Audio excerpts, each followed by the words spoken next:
जय हिंद। सूर्य ज्ञान में आपको एक बार फिर से स्वागत है। पिछला वीडियो में हम लोग देख लिए थे इलेक्ट्रॉन बिंदु संरचना क्या होता है ना। तो आज उसके साथ साथ हम ये भी देखे थे कि संयोजी इलेक्ट्रॉन कैसे निकाला जाता है। हम 2-4 क्वेश्चन और बता देते कि संयोजी इलेक्ट्रॉन कैसे बनाया जाता है। अब उसके बाद हम आगे देखेंगे। तो सबसे पहले हम लोग देख लेते हैं संयोजी इलेक्ट्रॉन। देखिए, संयोजी इलेक्ट्रॉन बनाने के लिए हम सबसे पहले हम यहाँ पे 5 गो हम तत्व का नाम लिखे हैं। सबसे पहला तत्व है एल्युमिनियम, जिसका सूत्र होता है एल। इसका परमाणु संख्या परमाणु संख्या 13 होता है। सल्फर एस परमाणु संख्या 16, पोटेशियम के परमाणु संख्या 19, कैल्शियम सी परमाणु संख्या 20, सोडियम Na परमाणु संख्या 11। आपको किसी भी तत्व का संयोजी इलेक्ट्रॉन निकालने के लिए उसका परमाणु संख्या याद होना जरूरी है, ठीक है। परमाणु संख्या परमाणु भार का एक PDF हम दे देंगे, PDF में दे देंगे, आप डाउनलोडिंग कर लीजिएगा। तो हम सबसे पहले एल्युमिनियम का देखते हैं कि संयोजी इलेक्ट्रॉन कैसे निकलता है। किसका देखना है? एल्युमिनियम का। देखिए, तो सबसे पहले एल्युमिनियम को देखना है क्या है कि देखिए, कल हम क्या बताए थे कि संयोजी इलेक्ट्रॉन किसे कहते हैं। जो बताए थे, जो तत्व के परमाणु किसी भी बंधन को बनने में भाग लेता है। फिर से, किसी भी बंधन को बनने में जो तत्व के परमाणु भाग लेता है उसी को हम संयोजी इलेक्ट्रॉन कहते हैं। और भाग हमेशा सबसे बाहरी वाला तत्व इलेक्ट्रॉन लेता है। भाग कौन सा, मतलब किसी भी बंधन बनने में कौन सा भाग लेता है? जो सबसे बाहरी में इलेक्ट्रॉन हो। जैसे हम देख लेते हैं, सबसे पहले एल्युमिनियम है। एल्युमिनियम का सूत्र क्या होता है? एल। परमाणु संख्या कितना है? 13। तो इसको देखिए, बताए थे कि 3 कक्षा, 1 कक्षा 2 कक्षा, पहला कक्षा को के, दूसरा के एल, तीसरा के एम, एक और लिखते हैं तो इसको होता है एन। पहला कक्षा में 2 इलेक्ट्रॉन होता है, के में 2 इलेक्ट्रॉन, 8 इलेक्ट्रॉन, 8, इसमें 18 इलेक्ट्रॉन तक रख सकते हैं। कहने का मतलब जो पहली कक्षा है उसमें मात्र 2 इलेक्ट्रॉन जाएगा, दूसरा कक्षा है उसमें मात्र 8 इलेक्ट्रॉन, तीसरा में मात्र 8 इलेक्ट्रॉन। इससे ज़्यादा ना, कम हो सकता है लेकिन ज़्यादा नहीं। तो सबसे पहले कितना है? 13 है। तो इसको हम कितना में बांटेंगे? 3 में, एक के एल एम एन, यहाँ तक देखते हैं, वहाँ तक तो नहीं जाएगा। तो सबसे पहला में कितना होना है? 2। तो देखते हैं कि 13 है तो 2 तो आराम से हो जाएगा। जैसे हम इसको डिवाइड करेंगे कि पहला में अगर 2 डाले हैं, ठीक है, तो अब दूसरा में कितना जाएगा? 8। तो यहाँ 13 था, 13 में 2 खत्म हो गया तो 11 बचा। यानी अगर दूसरा में 8 जा सकता है ना। कहने का मतलब ये हुआ कि इसमें कितना टोटल कितना होता है? 13। मेरे पास 13 रुपया है, ठीक है। हमें दान करना है, तो कहीं दान करना है, किसी को देना है, उसको मात्र 2 रुपया देना है पहला में। तो 2 रुपया तो हम आराम से देख सकते हैं क्योंकि हमारे पास कितना है? 13 रुपया है, ठीक है। अगर हम इस थोड़ा सा दूर और आगे चलें तो एक और भी कोई मिल गया, वो भी हमसे पैसा मांगा, उसको 8 रुपया लेने की क्षमता है, ज़्यादा नहीं, कितना? 8 रुपया तक क्षमता है। तो यहाँ पे देखिए, इसके पास कितना बचा? 13 था, 2 दे दिया तो 11 रुपये बचा। तो इसको देने का क्षमता कितना है? 8, मतलब इसको लेने का क्षमता कितना है? 8 रुपया। तो ये दानी है तो 8 रुपये इसको दे दिया। तो 8 रुपया, 2 रुपया, 10 रुपया, तो इसको ख़त्म हो गया। बचा कितना? 3 रुपया। तो अब इस एम में जाएगा। एम में कितना होना चाहिए? एम भी 8 रुपया तक ले सकता है। थोड़ा लाइन कट गया है, इसको समझा देते हैं, उसको थोड़ा सा रुक जाएंगे। तो एम कितना? 8 रुपये तक ले सकता है। तो के एल देखिए, 8 2 10 रुपया तो ख़त्म हो गया। इसको कितना और चाहिए? 8 चाहिए, लेकिन इसके पास अब कितना? 3 रुपये बचा। 8 2 10 खत्म, 13 था, 3 बचा। तो यहाँ पे कितना हो जाएगा? 3 हो जाएगा। कितना हो जाएगा? 3 हो जाएगा। तो 8 2 10 3 13। तो यहाँ पे संयोजी इलेक्ट्रॉन की बात करते हैं तो कितना हो जाएगा इसका संयोजी इलेक्ट्रॉन? 3 हो जाएगा। संयोजी इलेक्ट्रॉन कितना हो जाएगा? 3 हो जाएगा, क्योंकि बाहरी कक्षा यही है, इसमें कौन भाग लिया? 3। तो एल का संयोजी इलेक्ट्रॉन कितना आया? 3। तो जल्दी से इसको स्क्रीनशॉट ले लीजिए। थोड़ा सा हम वीडियो को रोक देते हैं, लाइन आते हैं तो फिर हम बताते हैं। देखिए, लाइट आ गई है। अब हम इसको आगे देखते हैं, है ना। हम इस थोड़ा सा अब आगे देखते हैं क्या होता है। तो ये समझ में आ गया है कि इसका एल्युमिनियम का संयोजी इलेक्ट्रॉन कितना होगा? 3। क्यों 3 हुआ? क्योंकि बाहरी कक्षा में सबसे ज़्यादा कितना आएगा? 8, लेकिन इसके पास बचा था कितना? 3, यानी बाहरी कक्षा में 3 ही रखेगा। देखिए, इसके पास कक्षा बहुत होता है, लेकिन जितना इसके पास रहेगा उतने दूर तक नहीं जाएगा। जैसे का एक बात को मतलब देखिएगा, जैसे कोई समझना है, कोई आदमी है, उसके पास इतना ही ज़मीन है, ठीक है, उसके पास इतना ही ज़मीन है। तो बोलेगा कि इसका सबसे बाहरी बिंदु तो इसको 4 दीवारी के बाहर यहीं तक है, ठीक है। इसके लिए छोटा है तो इसके लिए छोटा चारदीवारी छोटा होगा। अगर कोई आदमी इसके पास इतना ज़मीन है, मुकेश अंबानी मानिए, इसके बाद इतना ज़मीन, तो इसका बाहरी बिंदु बाहरी कक्षा यही होगा, ठीक है। तो वैसे ही होता है, इस बेचारा छोटा है तो छोटे यानी कक्षा 3 में ही सिमट गया, तो इसको बाहरी कक्षा में कितना आ गया 3, ठीक है। तो इसको हम थोड़ा सा मिटाते हैं। अब हम चलते हैं थोड़ा सा और आ गया, यानी अब सल्फ़र में चलते हैं ना। तो सल्फ़र का देखिए, सल्फ़र भी मानिए कि बहुत बड़ा दानी है, ठीक है। उसको दान देना है, क्या आदमी को दान देना है, KLMNO अब आगे तक जाएगा। यहाँ पे देखते हैं कि जितना इसको पास पैसा आएगा वहीं तक देगा, ठीक है। तो देखिए KLM एक और ले लेते हैं, N को भी ले लेते हैं, ठीक है। तो अगर ये दानी है, इसको अगर देना है तो इसको पास कितना है, परमाणु संख्या 16 है, तो देना कितना है, पहला को कितना देगा 2 क्यों देगा, क्योंकि पहला के पास 2 रुपये ही रखने का क्षमता है, ठीक है। तो इसको पास कितना दे दिया 2 रुपया, ठीक है। तो अब इसको पास कितना बचा 16 रुपया था, 2 रुपया दे दिया, अभी भी 14 रुपया बाकी है।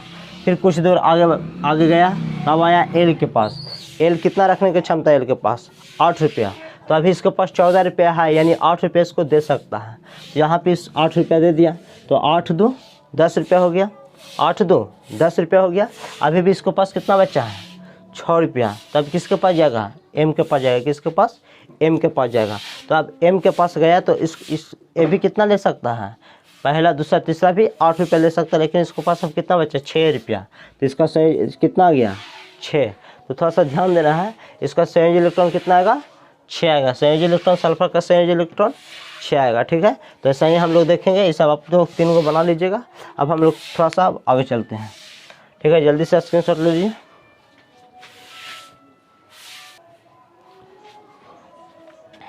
तो अब हम लोग देखते हैं आयन क्या है, वही हम इसी को देखना है। तो देखिए आयन क्या है, सबसे पहले देखना है कि आयन 2 प्रकार का होता है। आयन कितना प्रकार का होता है, 2 प्रकार का होता है। एक होता है आयन कितना प्रकार का होता है, 2 प्रकार का होता है। एक होता है ऋण आयन, एक क्या होता है, पहले धन आयन लिख देते हैं, धन आयन है ना, और दूसरा होता है ऋण आयन है ना। इसको बोल सकते हैं धन आयन, इसको ऋण आयन, ठीक है। इसको पॉजिटिव आयन, इसको नेगेटिव आयन, इंग्लिश में देखिएगा, इसको पॉजिटिव आयन, इसको नेगेटिव आयन। आयन कितना प्रकार का होता है, 2 आयन के 2 प्रकार का। एक होता है धन आयन और दूसरा होता है ऋण आयन, यानी पॉजिटिव और नेगेटिव आयन, ठीक है। तो सबसे पहले हम लोग को देखना है कि आयन क्या है। सबसे पहले क्या देखना है, आयन क्या है। तो आयन सिंपल याद रखिएगा कि अगर इसको इस तरह से याद रखिएगा कि अगर इलेक्ट्रॉन बिंदु संरचना बनाते हैं, ठीक है, यदि इलेक्ट्रॉन बिंदु संरचना बनाते हैं, ठीक है, या उस तरह से ना, ऐसे इसको इस तरह से बोल सकते हैं कि यदि संयोजी इलेक्ट्रॉन, क्या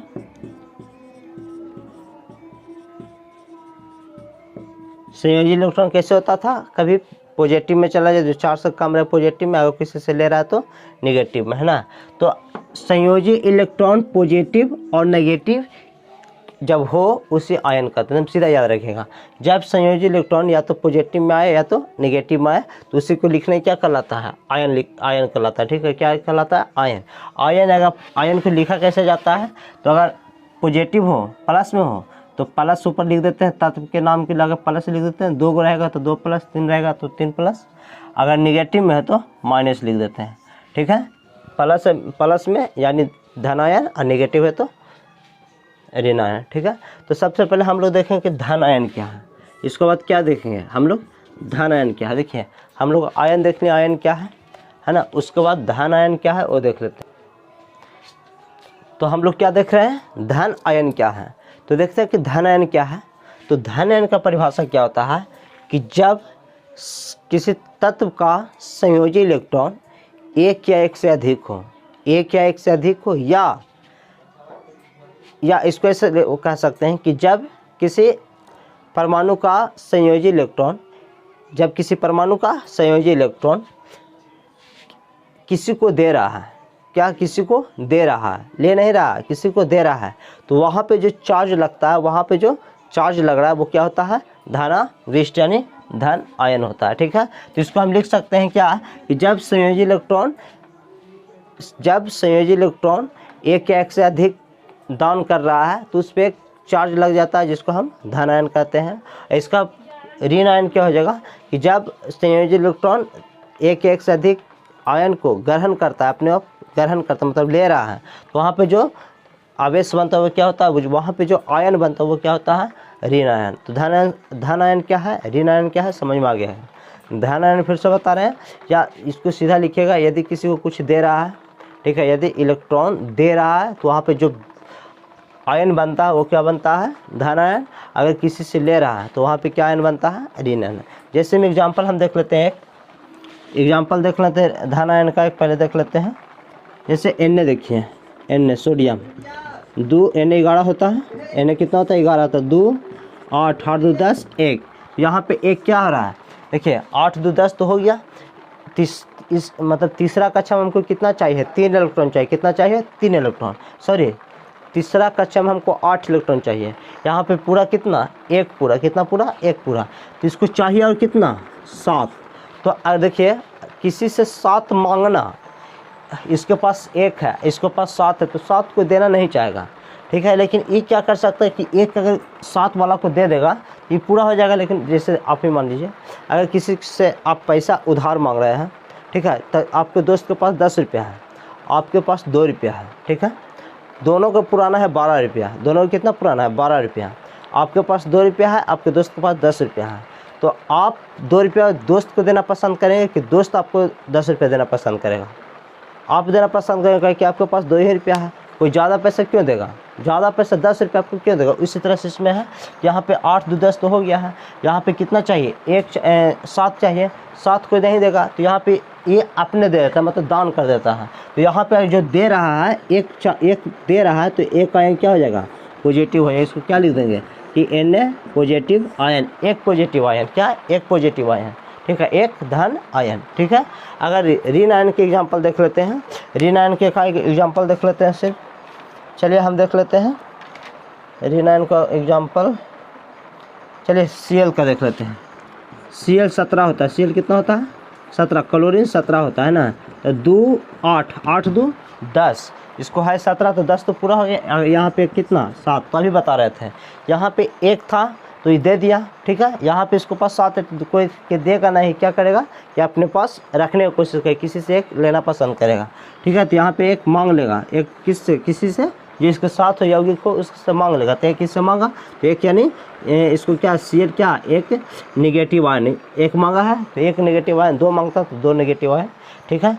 तो धन आयन क्या है, ऋण आयन क्या है, आप लोग को समझ में आ गया होगा, एक एग्जांपल भी बता दिए हैं, ठीक है। तो अब इसके बाद हम देखिए, इसको लिखना उठना नहीं है, ठीक है, स्क्रीनशॉट ले लीजिए, स्क्रीनशॉट के ऐसे भी देख लीजिएगा तो समझ में आएगा कि आयन क्या है, ठीक है, धन आयन क्या है, ऋण आयन क्या है, इसका एग्जाम्पल क्या है।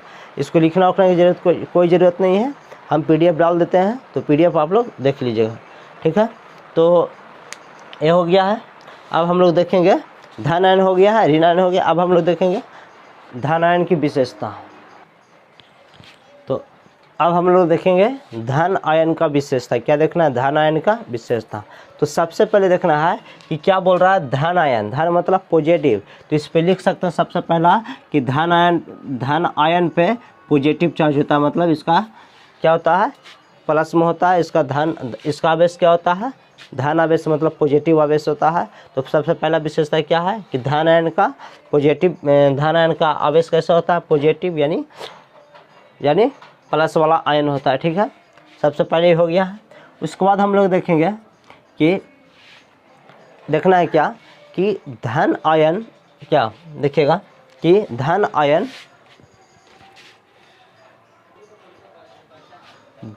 में अपने मूल परमाणु से कम इलेक्ट्रॉन होता है।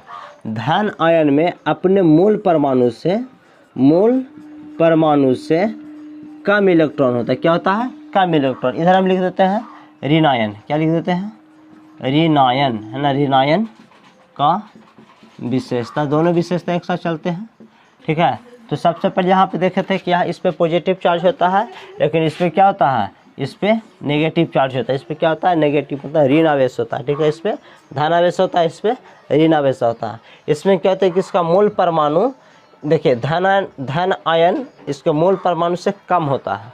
धन आयन मतलब जो मूल परमाणु होता है उससे कम होता है, लेकिन ऋण आयन में देखेंगे तो अपने मूल परमाणु से अधिक होता है, अपने मूल परमाणु से अधिक होता है। ठीक है, तो धन आयन देखनी है कि धन आयन क्या है, इसमें पॉजिटिव चार्ज होता है, ऋण आयन में इसमें नेगेटिव चार्ज होता है, इसका मूल परमाणु से कम होता है और मूल परमाणु से अधिक होता है। ठीक है, तो ये देखनी है। उसके बाद हम लोग देखना है इसका तीसरा गुण क्या है वो देख लेना। तो हम लोग देख रहे हैं कि धन आयन का विशेषता क्या क्या है। अब तीसरा विशेषता क्या होता है कि धन आयन का तीसरा विशेषता होता है कि धन आयन हमेशा धातु से निर्माण होता है। धातु से हमेशा क्या निर्माण होता है, धन आयन, और अधातु से हमेशा ऋण आयन क्या, ऋण आयन। ये किससे निर्माण होता है, अधातु से। तो हम लोग देख रहे हैं कि धातु से हमेशा धन आयन, अधातु से हमेशा ऋण आयन, इन तीन विशेषता हो गया। एक विशेषता और देख लेते हैं कि धन आयन का आकार, धन आयन का आकार, धन आयन का आकार इसके इलेक्ट्रॉन से छोटा होता है। धन आयन का आकार किससे होता है, इलेक्ट्रॉन से छोटा, मतलब जिससे धन आयन बन रहा है तो उसका आकार इसके इलेक्ट्रॉन से छोटा होता है, इसके इलेक्ट्रॉन से छोटा होता है। लेकिन ऋण आयन में क्या होता है कि इसका ऋण आयन का आकार इसके इलेक्ट्रॉन से बड़ा होता है, इसके इलेक्ट्रॉन से क्या होता है, बड़ा हो जाता है। तो इसको हम देख लिए हैं कि धन आयन की विशेषता क्या है, ऋण आयन की विशेषता क्या है। तो एक बार फिर से हम रिपीट कर देते हैं कि धन आयन का पहला विशेषता है कि इसमें पॉजिटिव चार्ज होता है यानी प्लस वाला होता है, और ऋण आयन की पहला विशेषता इसमें निगेटिव वाला होता है यानी माइनस चार्ज होता है। दूसरा होता है धन आयन की विशेषता कि मूल परमाणु से कम होता है। मूल परमाणु से क्या होता है, कम। धन आयन मूल परमाणु से कम होता है और ऋण आयन मूल परमाणु से अधिक होता है। ठीक है, जैसे यहाँ पे इसके बाद डायरेक्ट यहाँ चल आते हैं। मूल परमाणु से कम क्या होता है, इसका मतलब संख्या होता है, और उसी तरह से इसका आकार क्या होता है, छोटा होता है। जो इलेक्ट्रॉन, इसमें जो मूल इलेक्ट्रॉन होता है उससे उसका आकार क्या होता है, छोटा होता है।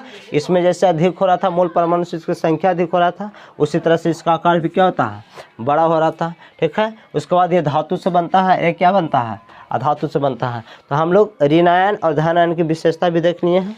तो अब देखते हैं, थोड़ा सा आगे चलते हैं। तो फिर देखना है कि विद्युत धनात्मक तत्व क्या है और विद्युत ऋणात्मक तत्व क्या है। सबसे पहले देखना है कि विद्युत धनात्मक तत्व और विद्युत ऋणात्मक तत्व। तो देखिए, विद्युत धनात्मक तत्व क्या है कि वह तत्व जो अपने इलेक्ट्रॉन को त्याग करके आसानी से विद्युत आवेश बना देता है। वह तत्व जो अपने इलेक्ट्रॉन को त्याग करके, वह तत्व जो अपने इलेक्ट्रॉन को त्याग करके, आसानी से त्याग करके अपने ऊपर धन आयन का निर्माण कर लेता है, तो क्या होता है, विद्युत धनात्मक तत्व। क्या होता है, विद्युत धनात्मक तत्व। और जो विद्युत ऋणात्मक तत्व क्या है, जो तत्व आसानी से इलेक्ट्रॉन को ग्रहण करता है। यानी इसको कह सकते हैं विद्युत धनात्मक तत्व कि वह तत्व जो आसानी से इलेक्ट्रॉन को त्याग करता है। और विद्युत ऋणात्मक तत्व आसानी से इलेक्ट्रॉन को क्या करता है, इलेक्ट्रॉन को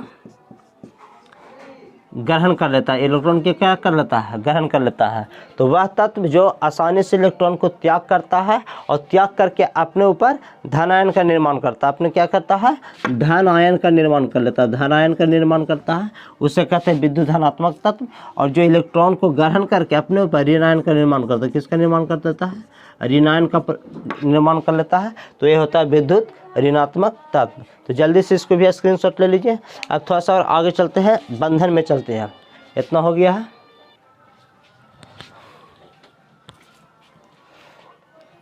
तो ये वीडियो हम यहीं पे रोक देते हैं, छोटा छोटा वीडियो बनाएंगे तो आप लोग पूरा देख लीजिएगा। तो वीडियो अच्छा लग रहा है तो लाइक करें, चैनल पर नए हैं तो चैनल को सब्सक्राइब करें, कोई दिक्कत हो तो कमेंट करो। धन्यवाद।